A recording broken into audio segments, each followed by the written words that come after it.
And we're back. We are indeed back. Hello, world, since we're global. We're global. I actually have some screenshots I'm going to put up on our Red America Radio Instagram page. But I was actually getting messages last night from a man in Bangladesh who Ooh. apparently follows us and watches the show and wants very badly to be an American. He wants to live the American dream. Oh, wow. Hey, we welcome everyone. Just come here legally and you're good to go. We do, and that's what this country is founded on. I'm a first generation American. I know you are too, and Yes. we were founded on inclusivity and allowing people to come here for the right reasons because they want to build a better life for themselves and their family and embrace capitalism and prosper. And how we're losing some of that now, and it seems to be in big part because of the Democratic Party. Well, indeed it does. I mean, for all of the talk and all of the gossip and banter and hypocrisy that they pretend to be inclusive, they are in fact very exclusive. And we're going to talk about that with our exciting guests. We are, and I want to drop some hints about our guest. So I'm going to run an interview on NBC that he did back in 2016, back when he was a Democrat, dare I say. Yes. Yeah, and there's been a real paradigm shift with a lot of people walking away from the Democratic Party because it doesn't embrace the ideals that it pretends to embrace, that hypocrisy again. Well, and that's the thing. And so I think, our viewers are going to be fascinated by the discussion. And we've got the receipts of how exclusive the Democratic Party is. And our next guest spills the tea. Let's roll that clip. To a battle brewing over a local congressional seat that involves a ticked-off Virginia strip club owner. That's right. Mike Dickinson accuses area Democratic leaders of discrimination. He's running for the 7th congressional district seat. That's the seat held by Eric Cantor, currently held by Republican Dave Bratt. Dickinson claims Democratic leaders refuse to allow him to even speak at committee meetings. On your side tonight, Chris Thomas is live with a story you'll only see on NBC 12. Chris, what's going on? Well, Sabrina, this business owner has his campaign signs online, but he says he is getting no respect here at home. Mike Dickinson is running for Congress in the 7th District. He also happens to be a strip club owner. You know, I'm a legitimate businessman. I pay taxes. I'm not doing something in some basement. He claims some area Democratic leaders are discriminating against him. They do not like the fact that I'm a strip club owner. You know, if I was a DUI lawyer, like half of the General Assembly, they would love me. By allegedly refusing to allow him to speak at local committee meetings. What I do is 100% legal, and if they don't like it, maybe they need to come into the 21st century. Dickinson claims this all goes against Democratic principles. You know, come one, come all. You can make it in the Democratic Party. But then here in Chesterfield, well, no, not if you do something that we dislike. You're not invited to the party. You can't even speak. Well, that was pretty enlightening. He's a very interesting character. So from the strip club to Congress. Well, there you go. Hey, he's a businessman at the end of the day. He's not exploiting anyone. He actually is contributing to the economy relative to small businesses. And I think we ought to embrace that. I think he lays that out very clearly. This guy is fascinating. He's fascinating. And, it's interesting to watch his transition because in researching him for the show and doing some of our topic research, we looked back as far back as 2014. And in 2014, He was a Democrat who was against the NRA. He was against a lot of the things. He's definitely a capitalist. He's definitely a business owner. But he realized that the Democratic Party really wasn't aligned with his ideals.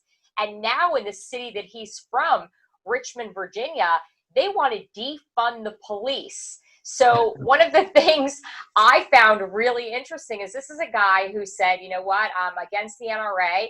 He's now wanting to protect the citizens because he sees the riots, he sees what's happening, and he's totally changed his tune on many, many things because he realizes that, freedom ain't free.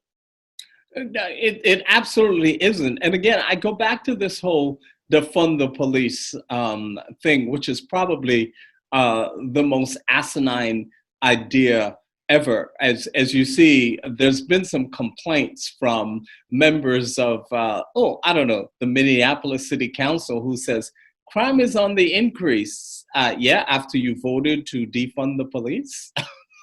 Like, what don't you understand about that? And I happen to be in Baltimore today at the headquarters of Pastor Shannon Wright, who is running to be the Republican mayor of Baltimore City. And Baltimore City's current administration has voted to defund the police. Defund the police when you're close to already 300 murders? What are you smoking? The crack, the cocaine, everything that the drug dealers in the city of Baltimore that you're protecting, are you imbibing? That seems to be the only way that you could come up with such nonsense. It's crazy. And actually looking at Richmond and Baltimore, the two cities have a lot of similarities. And, our guest, although he didn't win his congressional run back in 2016, in large part because he was discriminated against, even though he runs a legal business in the city that brings in tax dollars, that gives people jobs, that employs people, that, in some ways, uplifts people. And I know I'm going to get a lot of shit over saying that, but there are a lot of people that by choice need to hustle and make a living. And you know what, you're a young woman, you're trying to get through college, you are trying to get through nursing school maybe, and you know what, it's not easy, and people need jobs, and he's providing jobs. And if somebody wants to work in that kind of establishment, that's their personal business. They shouldn't be judged for it. It's a legal business. And guess what? It's a business that a lot of people partake in here in America. And I know a lot about this business. I've actually worked in these establishments as a younger person, and I'm not ashamed of it at all. It's part of my life. It's part of my story, and I embrace it. Well, and if you look at how a major part of the economy in Nevada, for example, was built, there is that. And so from an economic standpoint, it is what it is. It's better than doing nothing at all. And I think we've got to get away from this whole notion of ostracizing people. Look, it is, as you correctly stated, a legal business. Let's take a quick commercial break, and we'll be back. Divided We Stand. The Search for America's Soul is the most important book of our time. Best-selling author Dr. Christopher Metzler answers, "What the heck is going on, America?" Divided We Stand is a funny, fast-paced, razor-sharp, savvy critique of the state of our union and the disastrous reign of Barack Obama. Political lion slayer, red-blooded conservative Dr. Metzler offers inspiration and a positive message to America. The way to fight back and win is principle, conviction, and a wicked sense of humor. In the days of clickbait news and salacious eyeball-popping headlines, you must delve behind the headlines. Things can get so murky on the internet that it's hard to see. Behind the Headlines TV on YouTube delves deep to fully expose the real truth. Each episode, Karyn Turk wades through the swampy news in thigh-high boots, breaking facts down into bite-sized pieces. Subscribe to Behind the Headlines TV to see her dominate YouTube with real facts behind today's biggest stories. And we're back from the break. We're back. Okay, so it's a legal business, and he's working towards the success of a legal business. You don't have to agree with what it is, but it is a legal business. It is. And it's not, it's not something when I worked in this establishment in Manhattan, I wanted to move to Florida very badly. I needed to sock money away. I had 3 kids and I needed to make money quickly. And I had a friend who offered me an opportunity, and I went in and I bartended and I worked and I cocktail waitressed and I worked my ass off. But you know what? It was a really good, positive situation.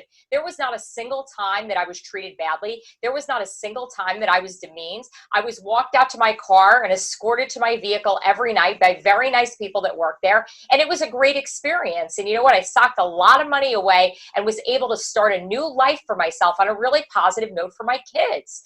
How do you throw stones at that? How do you say that that's wrong? Is it something I'm going to do now at this point in my life? No, but you know what? It helped me on my journey to be where I am today. And we have to stop looking back into people's past and looking at the skeletons in their closet and saying, hey, you know what? I'm going to label you because of something 20 years ago. It's all part of the journey. What it's about is, the leader that you are today.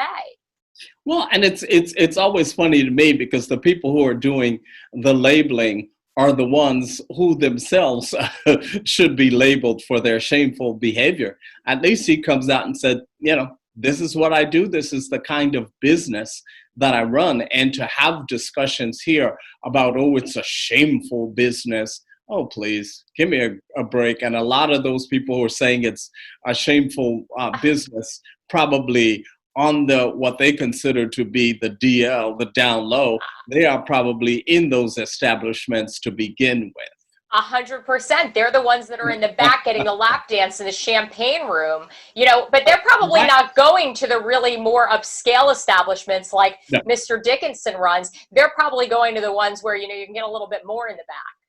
Yeah, that's exactly right. That's how they roll. That's how these Democratic, liberal idealists who, just pull bullshit again and again. And it's all hypocrisy and it's all a bunch of garbage. And they just want to label us and try to make everybody look bad because they know that we're winning. And I think they're afraid of somebody like Mike Dickinson because he speaks the truth. And although if I would have been introduced to him in 2014 or even 2015, we wouldn't have agreed on anything except the fact that a strip bar is a legal establishment and he's running a viable business that's bringing tax dollars into the city. But I wouldn't have agreed with his politics back then. But what I'm delighted at is he is a perfect example of somebody who's a business owner who has made a shift in their thinking and in the culture because they realize that the Democratic Party is not meeting their needs and they realize that President Trump is doing a damn good job. Well, and that's the thing, and that's always their envy towards conservatives is because we continue to win without question. And that's why Red America Radio is so important because we tell it like it is. We don't give a shit. It is what it is. We bring the truth tellers on here. Throw stones if you want.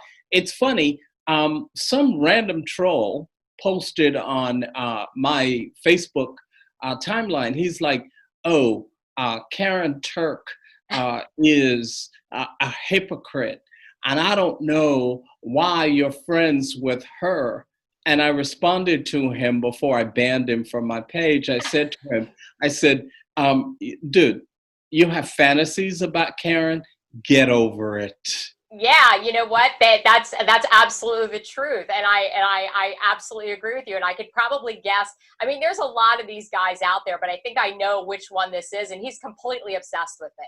Oh, completely obsessed. It's clear. I'm like, dude, so weird. So weird. But, speaking of trolls, I actually, when I was digging around about Mike this morning, I was on Twitter. And would you believe that there's actually a Twitter page called the Richmond Police that isn't the Richmond Police? And I'll throw the screenshot up on the screen for people that are watching us of the screenshots that I took. But on Twitter, impersonating the Richmond Police, and it's actually Antifa. Oh, I'm not surprised. I'm not surprised. How does Twitter not ban or block this account? Because Twitter is working for the opposition. Exactly. And Twitter clearly is anti-conservative. There is the more conservative followers I get on Twitter, the more my numbers go down. Yeah, they ripped away 25,000 followers from me at one point. All of a sudden, I woke up one morning and 25,000 people were missing off my Twitter. And I actually believe that most of those people now are blocked from actually seeing my Twitter at all. So it's not even like they can go back on and refriend me. So I've been sitting, just under 9,000 for, I guess, probably about a year and a half now, and nothing seems to change. And, a lot of people are moving over to Parler. Yeah. I'm on Parler as well. I know you are too. I'm trying to adjust. I'm making a real effort with it because it would be great to have a conservative platform where we can speak our minds. But, it's tough to, get out of my own way and get on Parler. So everybody who's watching this, please follow both of us on Parler because our numbers are pretty pathetic and I'm hoping to get them up here soon. Yeah, we're going to work on it. We're going to work on Parlor. That's going to be a commitment. And, I want to make a prediction on this show because, I'm all about my, political predictions. And I want to talk about something real quick before we go to our interview. I want to talk about the debates, and I want to predict that there is absolutely no way that Biden is going to debate Trump. And what they're going to end up doing is they're going to end up saying that Joe Biden has been exposed to COVID. Mark my words, 48 hours, 72 hours before, and all of a sudden there's not going to be a debate. You heard it here first. Yeah, and I 100% agree with you, because here's the thing. Even though he's been masked up in the basement, I think they're going to say, well, he started campaigning and blah, blah, blah. I don't see that debate happening at all. No way. It's not happening. The only way that they'll do it is if they can stage it and they can manipulate it via Zoom or do it in some way where, he can be puppeted. There's no way that they're putting him on a stage with Donald Trump and that Chris Wallace is going to moderate this thing. It's absolutely impossible. I think my prediction's dead on. And, if I'm wrong, I'll buy somebody a drink. But I can't. I think it's going to be COVID. I think they're going to say that he was exposed to COVID. I think that's going to be the rhetoric. And speaking of the debates, I have to really do a shout out to the Presidential Debate Commission for excluding CNN from covering from moderating any of this year's debate. Way to go. Amen. So let's get Mike on the phone. Let's talk to this person who's made this pivotal life shift and has gone from being a diehard Democrat to being a freedom-loving Republican. Oh, brother, how are you? I'm doing good. How are you two doing? Doing well. Doing great. Right. Great. So tell us a little about yourself and your race for city council in Richmond.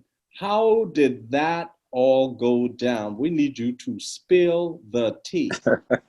Well, I'm from here in Richmond. I grew up here. I went to school here. And I went into business here.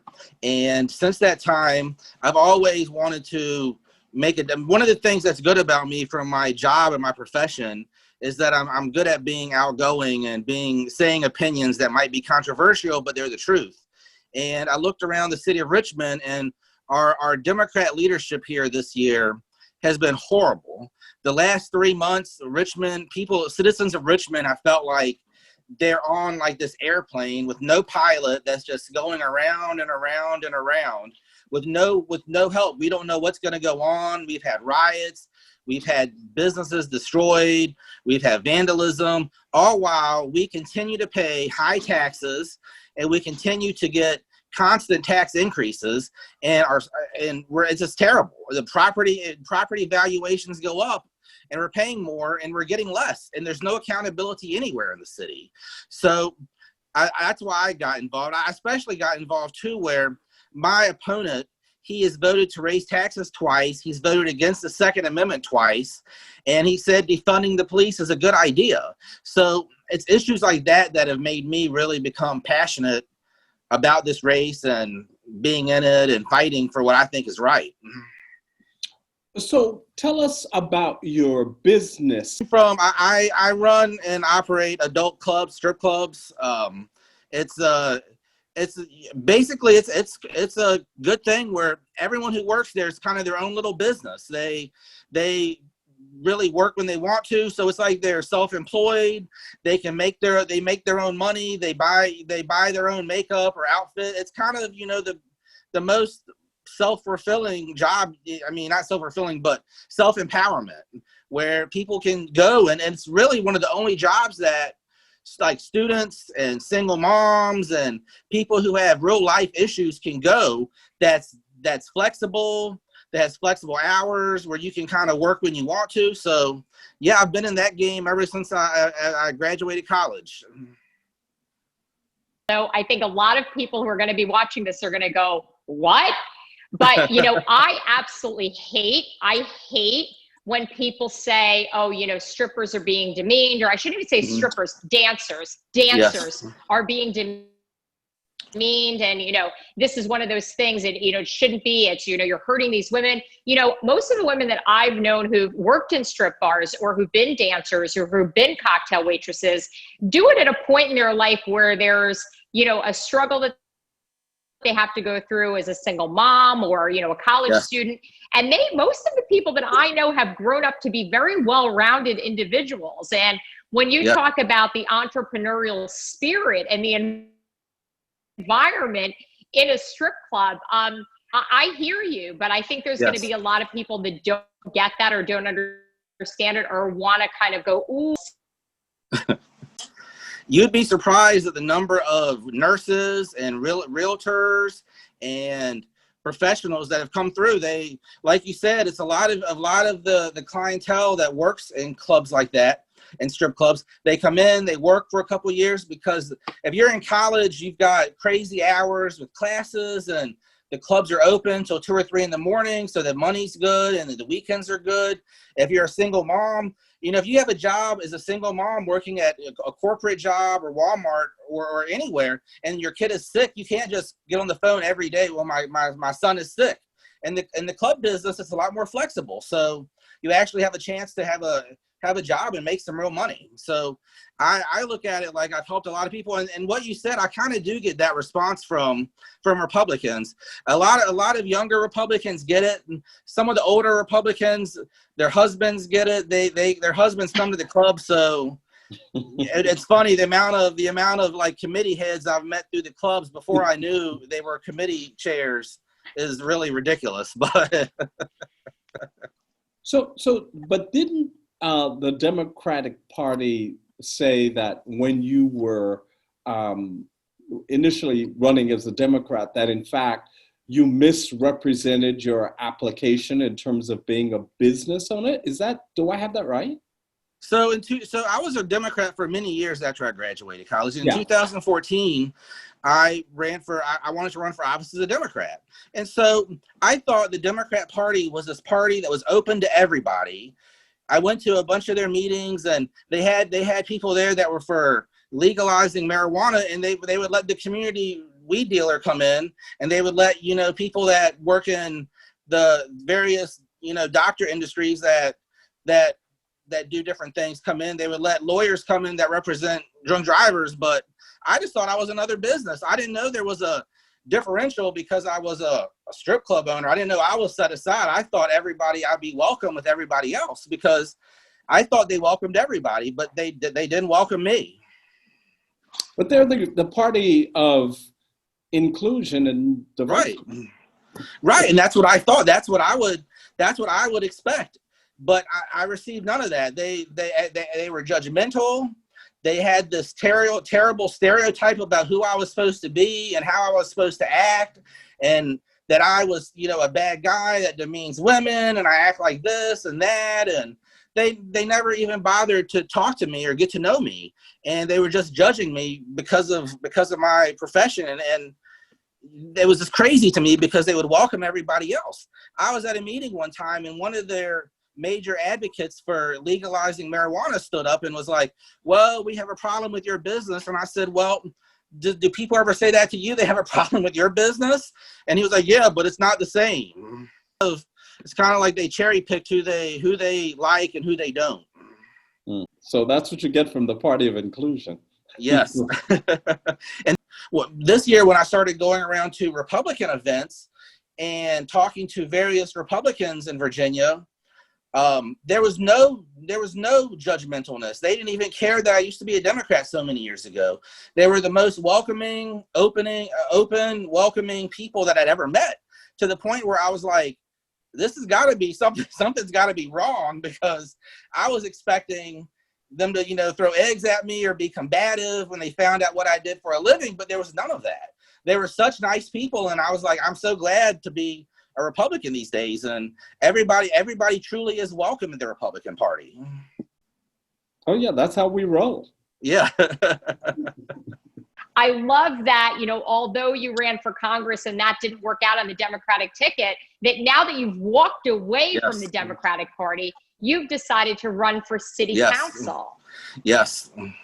I'm here in Richmond. I'm running for city council, the 1st district. it's a good chance that I have to win here. Richmond is in dire need of leadership. We have so many, the problem we have, and it's indicative really of politics across the whole country. We have people that get elected and they don't want to lead. They don't want to tell the truth. And that's one of the things about President Trump that really I've always admired about him is he'll just tell it like it is. He doesn't really have to worry about, he doesn't take an opinion poll. He doesn't run it by a bunch of people. He just kind of says what he thinks. And we need more of that in America. We need leaders who want to lead. And I've been saying that for a little while too. Leaders who want to lead and not be led. And so that's one of the things that I really like about that I really like about President Trump, and that I really like about, I guess, being a Republican now is having him as our de facto leader and president. And one of the things that has made me proud to be a Republican. Here in Richmond, for example, it was real bad at the beginning of June. We had constant riots and businesses being vandalized, and our mayor went into hiding for like 2 weeks. He was nowhere to be found. Our city council went into hiding. There was no leadership at the helm. The night of I believe it was May 30th or May 31st or June 1st, when the riots were really bad here, and there was just a mob of people going around destroying things. It was one of the times in my life I felt really that helpless, that there was no government, there was no help coming, and that if I dialed 911, there may be no help. So I was really happy we had the Second Amendment that night. So I would at least be able to protect myself and my home and possibly, my neighbors. But there was no help from government. They were nowhere to be found. And to me, that's just advocating your position. If you don't want to lead, get out of the way and let people who want to lead. And don't sit around and come back now 2 or 3 weeks later when everything is blowed over or when everything is less tense. You got to be out there and you got to be able to take the lead and tell people what's up and lead. So as we wrap up here, Mike, where can people find you? They can go to go ahead. Yeah, and find more information on your campaign. They can go to my website, which is www.votedickinson.com. That's VOTEDICKINSON.com. Or they can go to my Facebook page, therealmikeDickinson.com. I'm also on Parler under that name. Unfortunately, I've been kicked off of Twitter, so I can't do any campaigning on Twitter anymore. For some reason, they don't want any conservative views on there. And if you say anything, it's crazy because here in Richmond, and these Antifa members and these people that are sympathetic to Antifa, they're allowed to use Twitter to communicate the positions of the police, and they dox the police officers on Twitter, and you report it and nothing happens. But if you speak out about it, or if you retweet a mugshot of a protester, you get 1 million complaints filed against you and you get thrown off of Twitter. I was just going to say, it's a crazy, crazy world, and yes. We're all living in it. And I'm so glad that we connected and we did this interview. This is going to go down as one of our best interviews this season, just because I love your chutzpah and the fact that you came on here and you just roll with the punches and you punch back. And you know what? You're a lot like the president. You tell it like it is. And I am sick and tired of people labeling and putting people in a corner and saying, you're this or you're that. You own a viable business. You're philanthropic in that you're giving back to the community. And I don't give a shit what anybody thinks on my opinion on that, because it's the truth. And I know you also gave back to my good friend Roger. Yes. And, I should say our good friend Roger. And, God bless Roger Stone and, his family and for everything that they've been through. And God bless our president for granting him clemency. That was definitely needed. Yes. Well, I love Roger Stone. He's a great guy, and I was happy to help him. And he told me so many good stories and great stuff. And he's a great guy, and I'm just so glad that the president did what he did. And it's terrible what the FBI lied about him and what he went through. And let's just hope he has much better days ahead of him. Now, you still own the club? Yes, I still own the club. Do you still own the club, Mike? Yes. Perfect. So we need to take a road trip to the club, though. Okay. I Yes. just want to put that on the record here, Chris. At some point, We we need have to to take a do road it. trip, and we need to take Red America Radio on the road and Yes. do something from the strip bar. I'm totally into that. Oh no, Come on up. I'm with it. I'm Come with on it. up. Let's do it. All right. Awesome. So nice to meet you. All right. Good to meet you too. Thank you guys so much. Take care, Mike. Thanks. All right. Thank you. Bye. Thanks. Bye. Bye. And we're back from this most exciting interview with Mike. That was so good. Oh, I'm like, I have so many questions. There's so many things that I want to ask him. We have to take a road trip. We absolutely have to take a road trip to Richmond, Virginia. I want to go to his club. oh yeah, no, absolutely.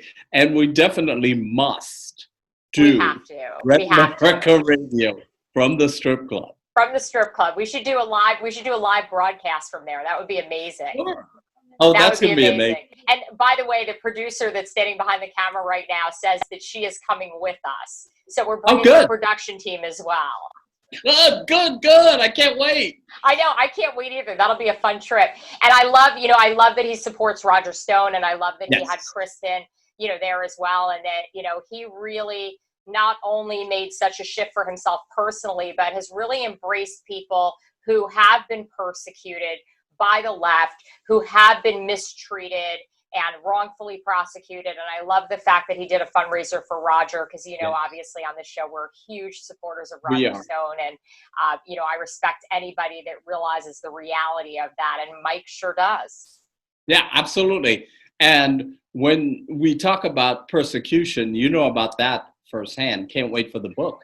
I sure do. And, the book is almost finished. So now that we're all kind of getting back to normal and, we're able to congregate again, I can't wait to get the book finished so I can go out there and do book signings and speaking Yes. engagements and tell everybody the real story. Tell them what really happened. Expose the corruption. It's crazy how dirty it is. And I hope that in our own party, and, it's one of those things that bothers me, that we can support each other as Republicans. And, in these primary elections, and, we caught up too. I might play a little quick clip from the interview with Jesse Melton that we did. Yes. I think I should play it because I think it's really appropriate right now that we're on this topic, because she's someone who really has come such a long way in her life as a mom and as a community member and as a businesswoman, and as somebody who should be respected and accepted for who she is in the present. And when she went out there and ran for a local congressional race down here in Florida against, for a Democratic seat with, I think there were 4 or 5 people in the primary with her. Yeah. And it was horrific what they did to her. It was Yeah. horrific.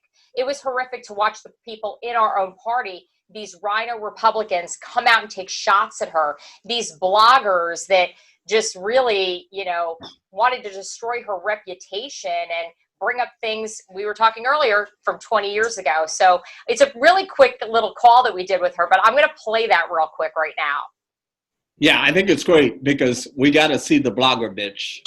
Yeah, let's do it. Let's play it. Sure. So as you were going through the campaign, those bloggers were really mean to you. I mean, looking at a number of the blogs, looking at some of the comments, girl, they were all after you. What's that about? Well, don't believe everything you read. Yes. Only believe some of it, but blogger singular, he was hired by one of my opponents. He was disgruntled because of a failed extortion attempt. This is a guy who's got a template. He kind of takes new candidates who are unknowing, and he says, hey, I'm going to write great articles about you, and I'm going to help you with your campaign, but I don't want anybody to know that I'm working on it, because then they will think that my work is biased. And then he makes a demand for a significant amount of money. His sweet spot, according to others that have been through the same thing, seems to be somewhere around $30,000. And I guess I was the first one that said, no, I'm not giving you that money. And then he proceeds to just defame you and destroy your name and your reputation. So You know, I had stated in a political forum when I was asked about those same nasty articles, I don't know how many. And for me, Jesse, the issue really came down to the fact that here you have this extortionist writing all of these negative things in an attempt to defame you for money. And so, that's a bitch move. Yeah. Successful. You're doing so many things. So, bitch, take a seat. Exactly. Exactly. I love that. Bitch, Sit down, girl. Sit down, little girl. Right. So, Jesse, tell everybody who's watching and listening where they can reach you, where they can follow you, and how they can learn more about everything that you're going to be doing in the next few months. So people can reach me on social media. I'm still very active. Instagram is probably the best way for me to see your message. It's Jessie Melt is my Instagram, JESSIMELT. I'm on Twitter as American Jessie, and I'm on Facebook. And you can still reach me at Jessie@jessieforcongress.com. Jesse, thank you so much for joining us today. It was a pleasure to talk to you here on Red America Radio. Yeah. I sit here with my jaw hanging open that there are people that conduct themselves in this way. And I'm sure that, these extortionist bloggers, as she called him, an extortionist. I mean, I don't know what else you would call him. And I know that's just, an opinion. I'm going to say my opinion is he's an extortionist just because I don't want to get labeled with calling him one because I don't know what really happened.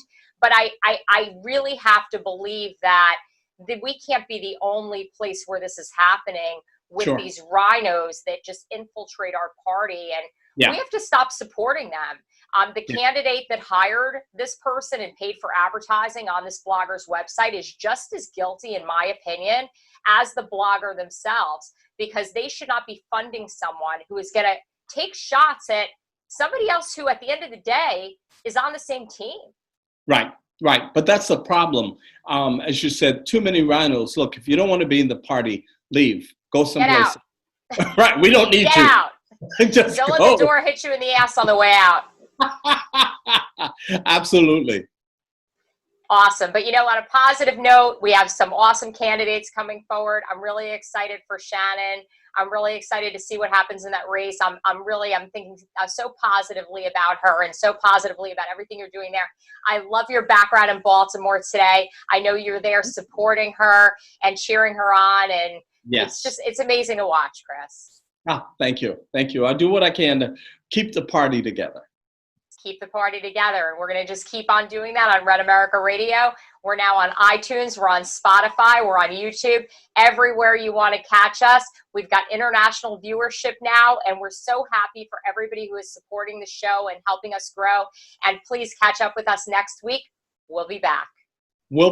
And one more thing. Julio, thank you for filling in for me last week, but you're fired. Yeah. You're fired. In the infamous words of Donald Trump, you're fired.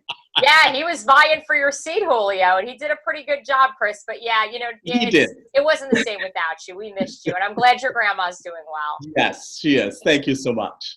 Awesome. See you next week. Okay. Take care. Bye-bye.